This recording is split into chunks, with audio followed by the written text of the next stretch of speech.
inyong lahat. Ito ang buhay po sa Amerika. Kailangan lahat ini-schedule natin sa bilis ng oras. Lalong-lalo na po dito sa New York. Hindi ko nga po maintindihan. Pareho rin naman ang takbo ng oras. Pero iba po dito sa New York. Marami ang nagsasabi.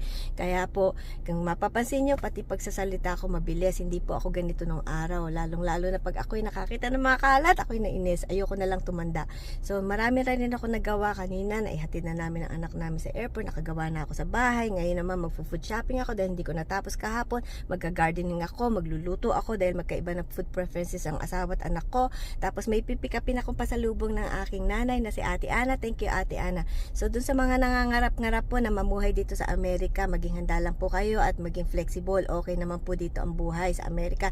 Lalo kayong magiging independent.